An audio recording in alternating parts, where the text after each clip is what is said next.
Bom dia, boa tarde, boa noite. Não importa a hora, o futuro já começou. Em 2025, ano do centenário do Grupo Globo, você acompanhou de perto as histórias que existem por trás das câmeras, histórias que fazem parte da nossa história no podcast Isso é Fantástico. De lá para cá, a gente contou a trajetória do Brasil em jornais, revistas, rádios, na TV e na internet. No jornalismo, fatos. No entretenimento, ficção. No esporte, emoção. E sabe por que a gente conta tão bem essas histórias? Porque a gente faz parte delas, a gente se entrega, se emociona, ri, chora, vive intensamente cada uma. E neste episódio especial, fechando 2025, você vai ouvir os momentos que mais viralizaram. Durante 2 meses eu recebi 48 convidados de diferentes áreas, famosos ou não, que compartilharam situações inusitadas vividas nos nossos bastidores. Eu sou a Renata Capucci. Isso é fantástico.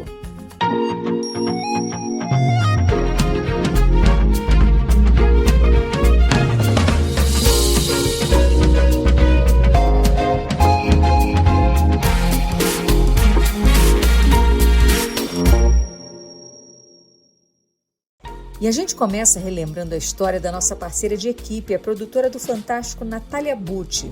A Nath contou como é que foi a primeira aparição dela na TV. E aí, durante uma reportagem, uma certa apresentadora resolveu vender o peixe da jovem ao vivo, dizendo que a Natália estava à procura de um namorado, quer dizer, estava meio encalhada, entendeu?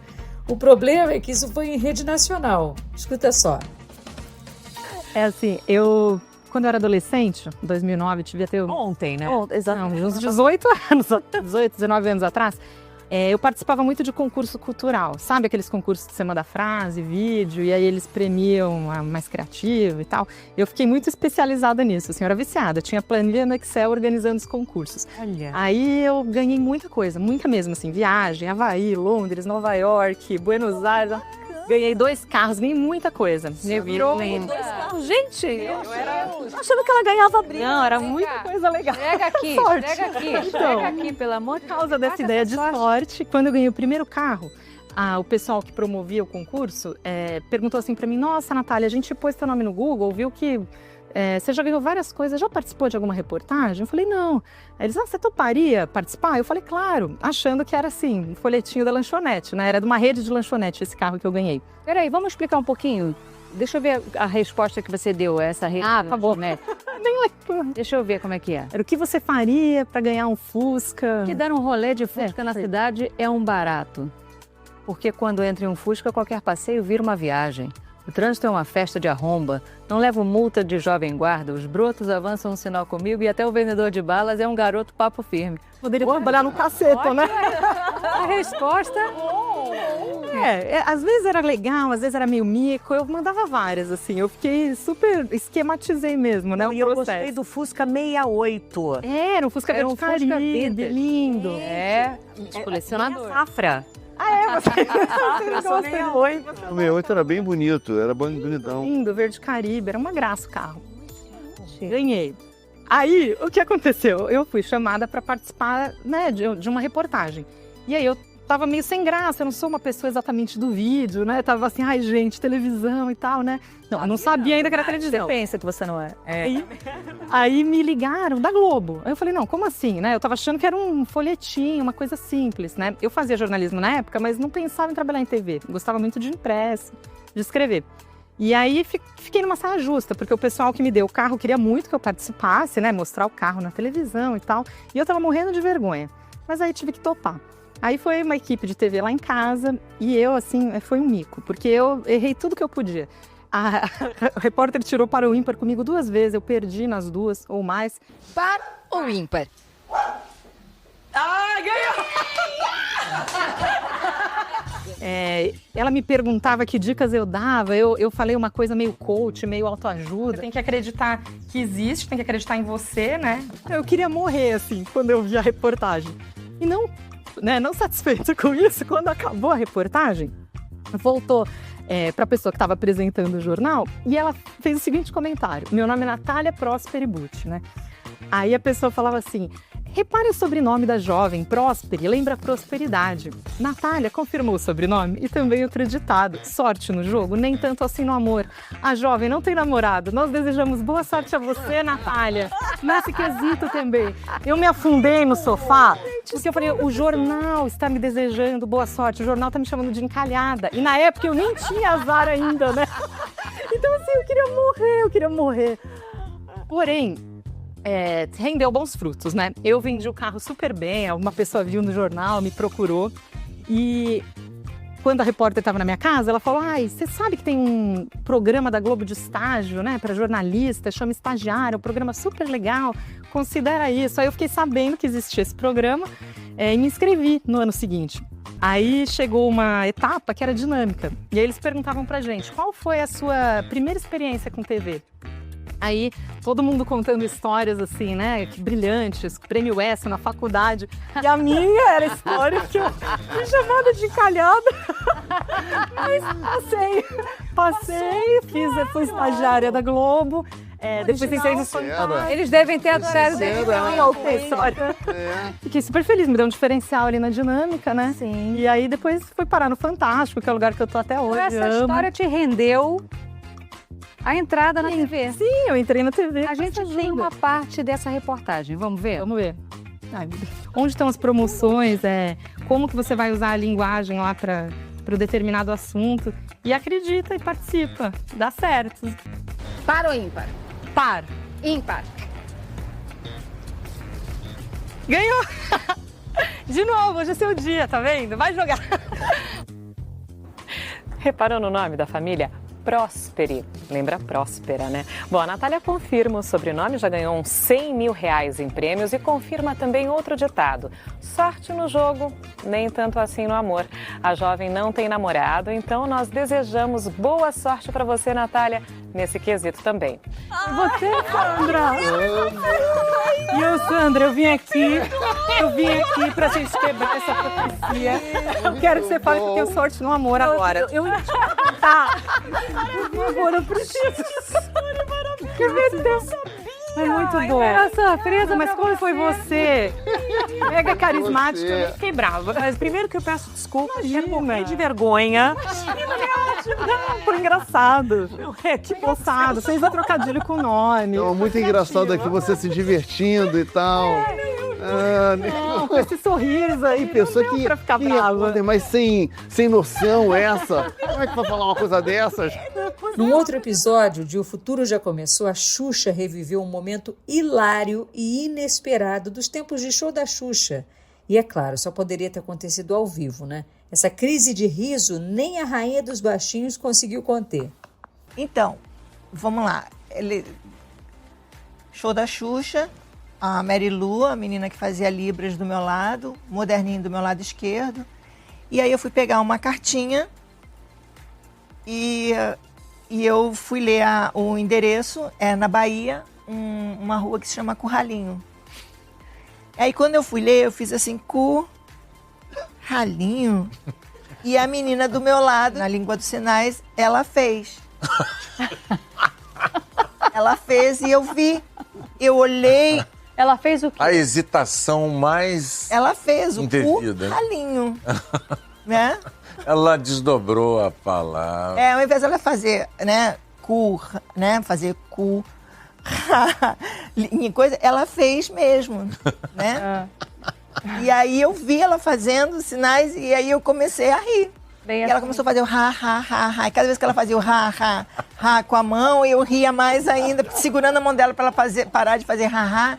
E eu cansada, eu não sei se também era o cansaço dessa coisa toda, um nome. E aí o Moderninho ficava, como é que é mesmo o nome? E eu pedindo para ele parar de falar, e a menina fazendo o ha, que eu não parava de rir. E eu dizia para ela para parar de fazer o ha. Que todo mundo já estava vendo que eu estava tendo de novo meu ataque de riso, porque isso é muito ruim ter ataque de riso. E não foi ao ar? Não foi ao ar, mas eu conhecia o lugar Curralinho, onde eu estava lá na Bahia. Falei, nossa, tem mesmo Curralinho, olha. Tem em Portugal também, tem aqui em Curicica, Jacarepaguá. Olha que coisa. Curicica, Curralinho. Também tem. Eu botar esse nome Curralinho também. que é eu tô falando sério, é um curral pequenininho? É uma boa pergunta. Porque eu diria, se dissesse qual é o diminutivo de curral, eu diria curralzinho. Mas também não precisamos insistir nesse Não precisamos. Mas é curralinho. É curralinho. É o gesto. Quem nunca apertou um botão errado, né? Mas esse foi, digamos, bem explícito. Quem conta essa história é o nosso querido William Bonner. É uma história de terror, na verdade. Me disseram que podia ser alguma coisa emocionante, é uma história de terror. Como eu disse ainda há pouco, a Globo tem um restaurante em que a gente pode se servir, um restaurante executivo, e eu habitualmente almoço lá, almoço todos os dias lá. E aí, num dia em que eu cheguei à redação, logo depois do almoço, a redação, quando funcionava no estúdio de novela, transformado em redação e com o mezanino de apresentação, estava uma balbúrdia a redação, gritos, mas muitos gritos. Todo mundo que estava na redação estava gritando. Era uma coisa completamente fora. E aí a primeira coisa que você pensa num lugar como esse, um estúdio de televisão com gritaria, é fogo. Não tinha fogo e não tinha fumaça. E gritaria. E eu de pé. E as pessoas gritando. E de vez em quando ainda tinha uma coisa pior, porque os gritos às vezes cresciam. Em certos momentos eles ficavam mais altos assim, e aí diminuía. Era uma coisa, parecia uma ola. E tinha risada também ao mesmo tempo. Aí, não é fogo e não é fumaça, é rato. É rato, tem um rato na redação. E nessa de eu ficar tentando adivinhar e vendo a gritaria, até então, como tinha riso, eu vi que não podia ser nada assim tão grave. Graças a Deus, não é fogo, tá tudo certo. Tem um rato na redação, vai dar um trabalho pegar o rato. E aí, uma colega chamada Ângela Garamboni, que era a editora do Jornal Nacional. Querida. Ângela Garamboni viu a minha expressão de perdidão ali no meio. E ela ficava assim, no meio da gritaria, ela, William! Ela precisava gritar para eu ouvi-la. Ela estava como daqui até ali, 7 metros de distância, aos berros. William! O quê? E aí ela apontou o dedinho para um rack que ficava, na ocasião, no alto de uma parede da redação, em que havia diversos aparelhos de TV. A gente tinha um aparelho para cada concorrente, era assim que se fazia na época, a gente ficava vendo o que a concorrência está botando no ar, e tinha ainda 2 monitores reservados para a Globo. Um ficava na TV Globo, Rio de Janeiro, Canal 4. E o outro era o sinal da TV Globo Rede Globo. É aquele que está sendo transmitido por satélite para o Brasil inteiro. Nem sempre é a mesma coisa, né? Você tem algumas programações que são locais e outras não. E aí eu fiquei olhando e ela apontando o dedo nervosamente, a gritaria. Aí eu fui vendo o que tinha na concorrência. Aí eu cheguei no monitor em que se lia Rede. E não estava legal. O que estava? Tinha pessoas namorando, assim, fazendo sexo, mas fazendo sexo, muito sexo. Explícito? Muito explícito.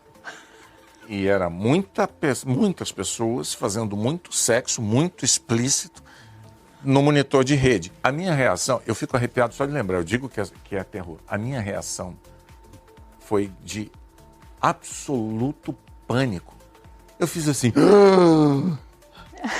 Porque na minha cabeça eu pensei, eu tenho 3 filhos, vão fechar a Globo.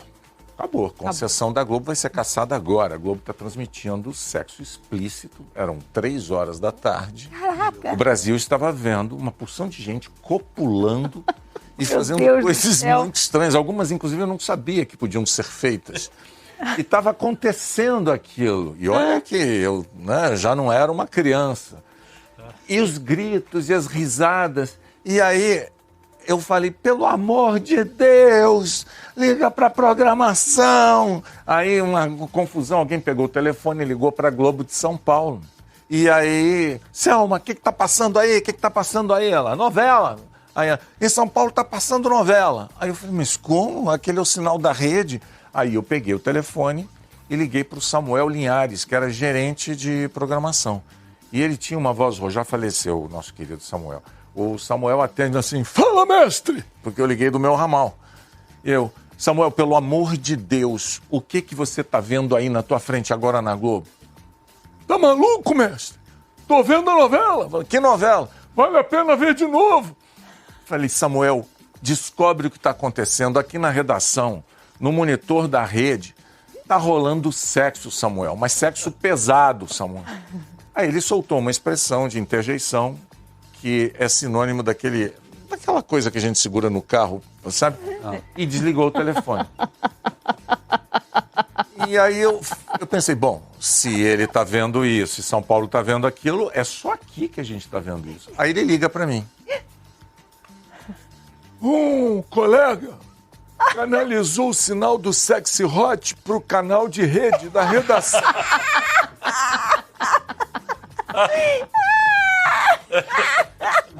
Aí eu, que legal, Samuel.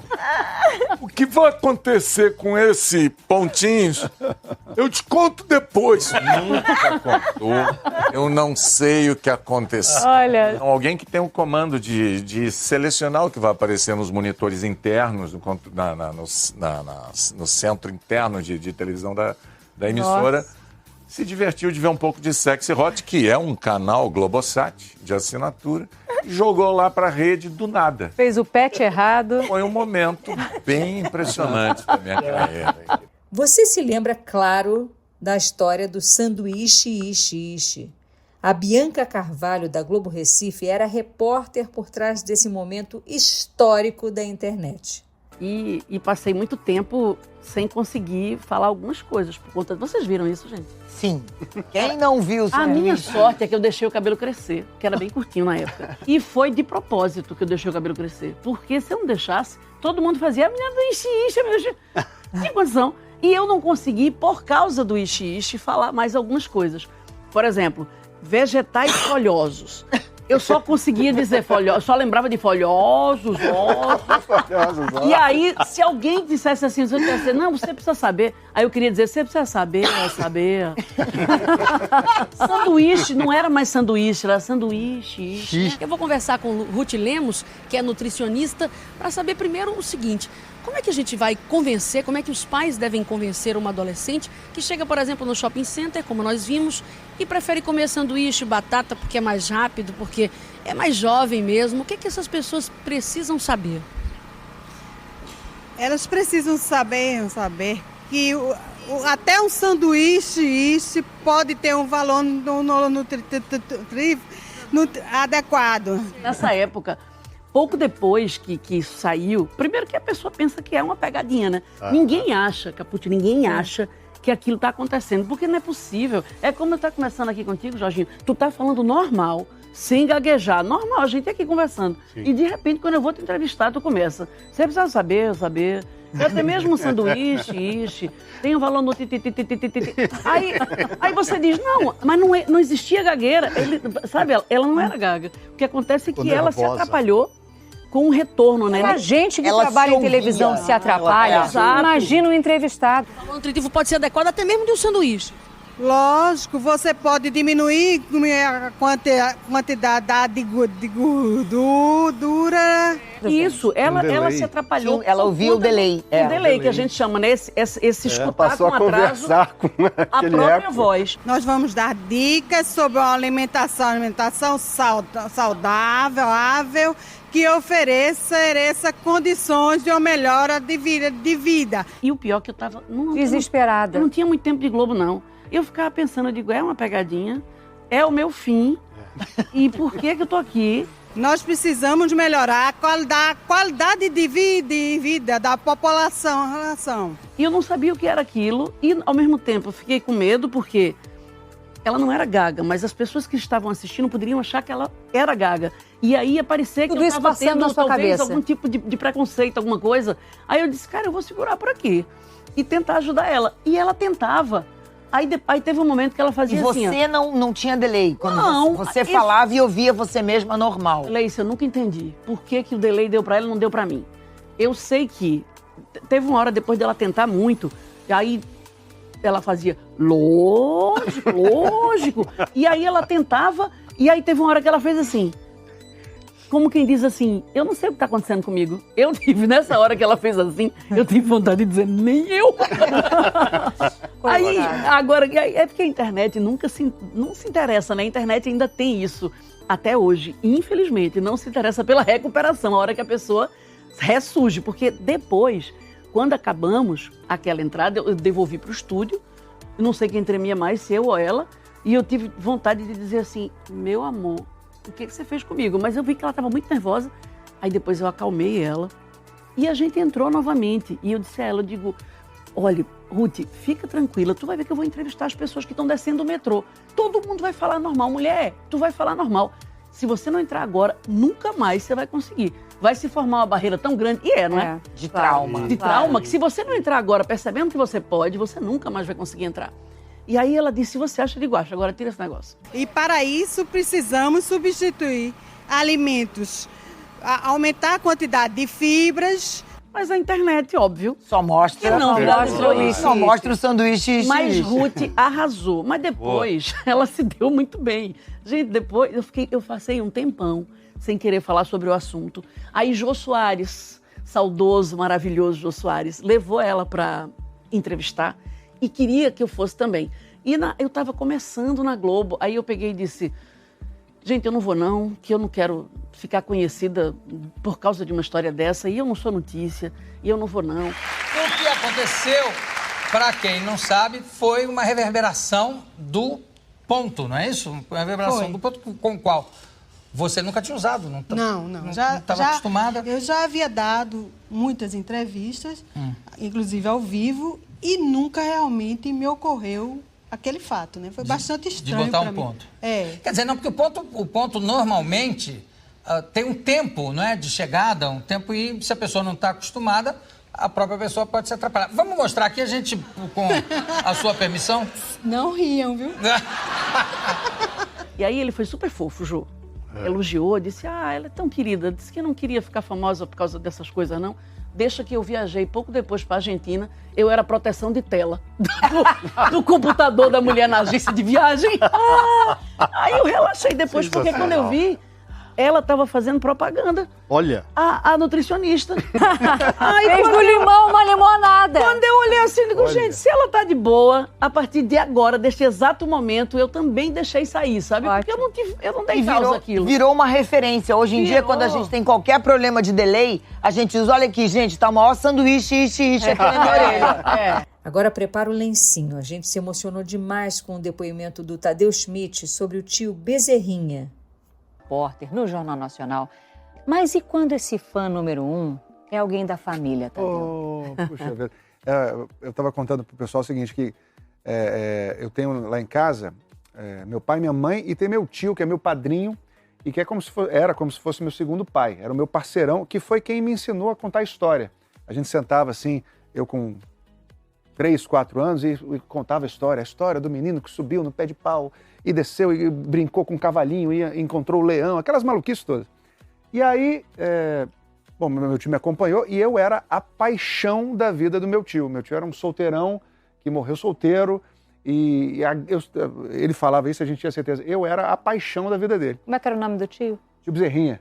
Eu sou Bezerra, né? Minha família é Bezerra lá do Rio Grande do Norte, então tio Bezerrinha. E aí, quando eu entrei pra televisão, imagina, toda reportagem minha que ia ao ar, ele virava e me ligava, meu filho, você tava lindo, tava maravilhoso. E era o meu fã número 1, mas assim, literalmente toda aparição minha... Não perdia um? Não perdia e não deixava de ligar para me elogiar, porque a minha reportagem foi a melhor de todas, eu era o mais bonito, o repórter mais brilhante. Incluindo a do sanduíche, Essa ele não viu, graças a Deus. Mas aí, hoje em dia, depois de tanto tempo de carreira, de tanta coisa boa que aconteceu para mim na minha carreira aqui na Globo, sempre que acontece alguma coisa muito legal, eu viro para minha mulher, que a minha mulher também tem uma ligação tão forte com meu tio, que quem entrou na igreja, quando a gente se casou, foi o meu tio. Foi o meu tio que entrou com ela, levando ela no casamento. E a despedida do tio, como foi? E aí, a gente, hoje em dia, a gente sempre fala assim, caramba, imagina se o tio estivesse aqui e estivesse vendo isso tudo de bom que está acontecendo com a gente, porque a maior felicidade dele era a minha felicidade. Muito maior do que a felicidade dele próprio, com certeza.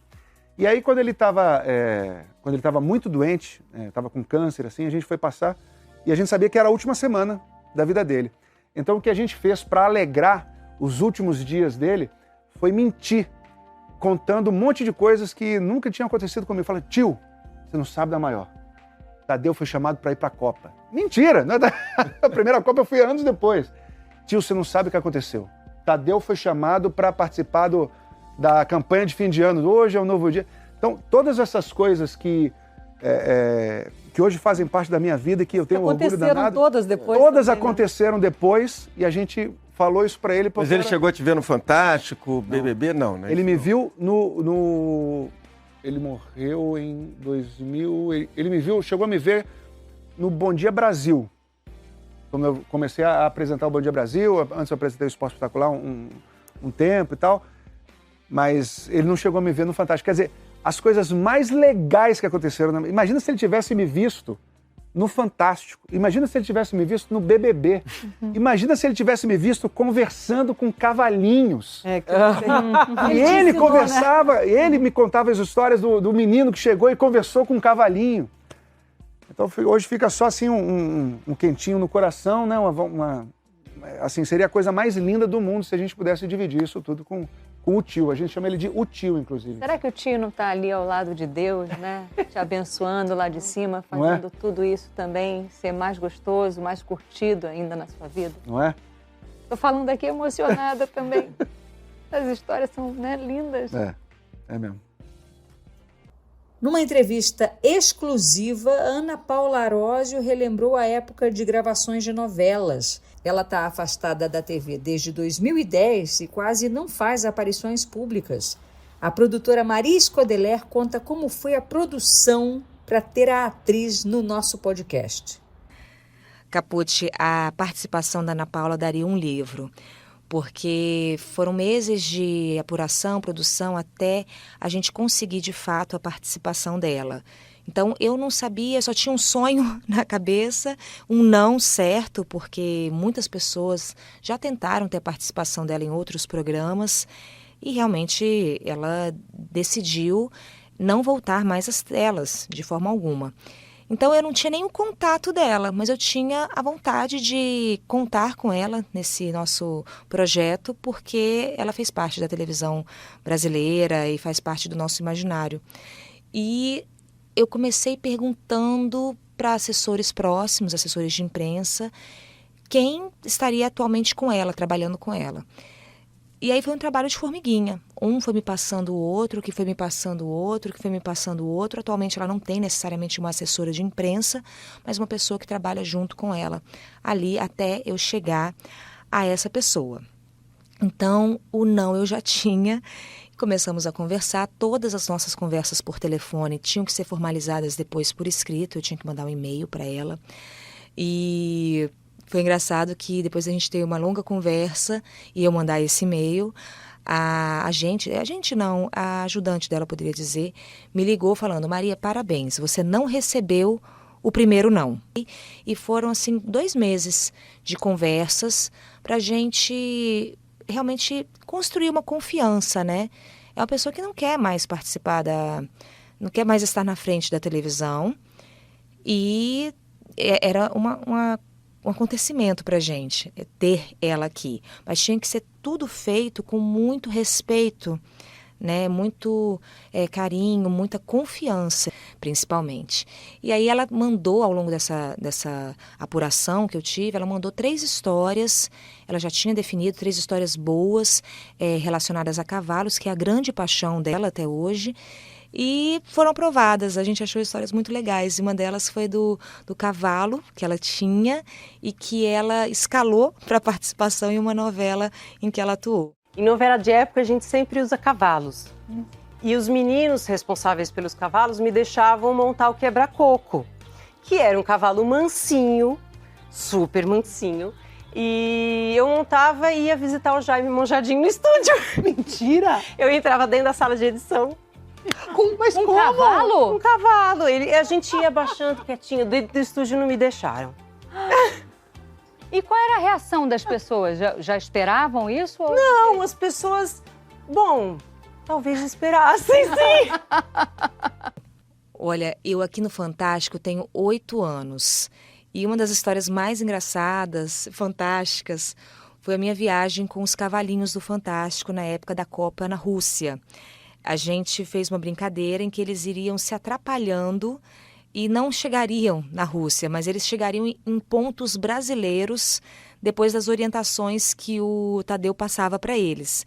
Então, os cavalinhos ouviam o Tadeu, mas eles entendiam tudo errado. Então, numa dessas, a gente acabou indo parar na Praça Vermelha, só que em vez de ser a Praça Vermelha da Rússia, como o Tadeu indicou, gente, vamos nos encontrar na Praça Vermelha. A gente foi parar na Praça Vermelha em Natal. E aí, nesse dia, tinha sempre um mini VT, né, uma mini materinha, reportagem, mostrando a confusão deles chegando na Praça Vermelha, e depois tinha um vivo. Eles entravam ao vivo conversando com o Tadeu, que estava lá na Rússia. E aí a gente saiu do hotel, com todos os cavalinhos necessários para aquela gravação.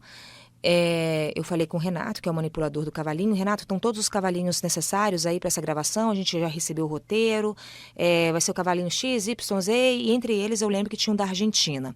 E aí, por que eu lembro? Quando a gente estava lá já preparando todo o vivo, debaixo de chuva, com uma cabana especial montada, o Renato vira para mim e fala assim: Maria, tá faltando o cavalinho da Argentina. Eu falei: Renato, pelo amor de Deus, você não tinha conferido tudo? Ele: puxa, eu conferi, mas não trouxe. Faltavam 20 minutos. Faltava 20 minutos para entrar ao vivo. Aí o André Nascimento, que é o nosso técnico de áudio, também dirige, falou: Maria, vamos voltar agora no hotel, entra no carro. E aí a gente entrou no carro, eu pegando aquela alça, assim, de segurança, gritando, falei: pelo amor de Deus, André, eu quero ficar viva. E ele correu super até o hotel. Chegamos no hotel, deixei a porta aberta do carro, saí correndo, entrei no quarto do Renato, peguei todas as caixas que tinha de cavalinho para não ter erro mais, e voltamos, tudo isso a tempo. Eu até hoje não consigo acreditar que deu tempo para a gente voltar e ainda preparar o cavalinho da Argentina, montar todos os acessórios dele e entrar ao vivo com o Tadeu. Isso é só uma das histórias dessa viagem com os cavalinhos, porque realmente foi um trabalho super inusitado, super divertido, que eu guardo com o maior carinho. E é claro, a gente não poderia encerrar sem a nossa Renata Capucci. Capucci, são mais de 30 anos de Globo, né? Conta pra gente uma história assim fantástica. Inesquecível pra mim, sabe o que foi? Meu primeiro plantão.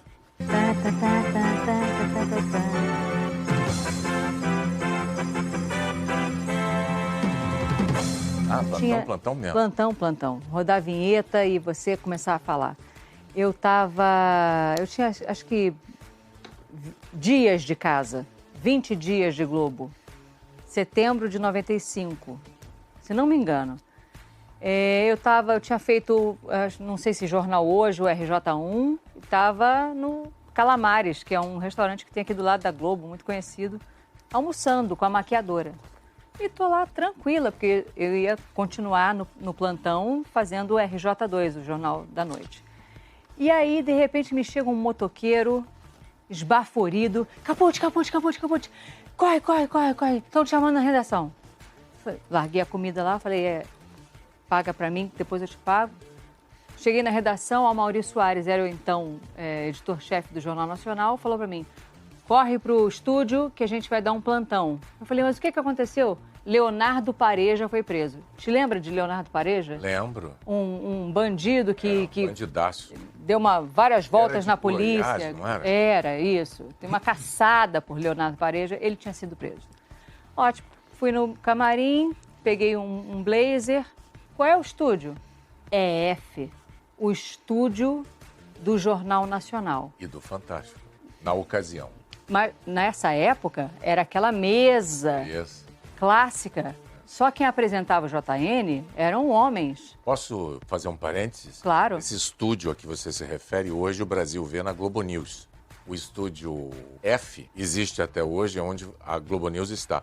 O estúdio E era o complexo EF. O estúdio E é onde é a redação da Globo News que a gente vê por trás do vidro atrás. Exatamente. A história viva da televisão brasileira. Prossiga, Renata. Só que nessa época, quem apresentava o Jornal Nacional? Cid e Sérgio. Sim. Quem eram os substitutos? William Bonner, Marcos Rummel, Celso Freitas. Exatamente. E mais ninguém. Aí eu, 22 anos, me sento ali, boto o microfone... No cenário do Jornal. No cenário do Jornal Nacional, na mesa do Jornal Nacional. Uma criança. Uma criança. E aí, botei o ponto, me deram um ponto. Eu falei, gente, e o script TP? De repente, jogaram uma folha assim pra mim, assim, ó. Quando eu olhei pra cima, rodou a vinheta. Interrompeu a programação. E eu começo, eu não tinha lido. Eu começo... Eu tava de ponto. Aí, de repente, vem o Amaury Soares no ponto e fala assim, não fala a parte de Goiânia.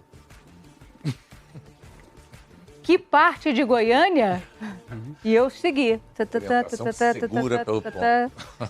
Aí, de repente, eu vi Goiânia. Eu falei, outras informações a qualquer momento e nos nossos telejornais. Aplausos. Rodou a vinheta de volta. O Amaury veio no ponto e falou, perfeito. Ele não queria que a gente divulgasse, porque toda a imprensa ia correr para lá. Era uma informação só nossa. E tu borrado. O que aconteceu comigo? O que aconteceu? Eu só fiz assim, em cima da bancada, assim, ó. Você apagou, não? Não, eu só soltou o corpo para relaxar. Eu tremia e eu não tinha Parkinson ainda. E eu não conseguia me levantar, parecia que eu tinha criado raízes assim no chão, assim, de tanto nervoso. Ouvintes queridos, muito obrigada pela audiência, pela companhia neste ano de 2025. E eu e Maria esperamos por vocês em 2026. Um excelente ano para vocês, uma excelente virada de ano e até lá.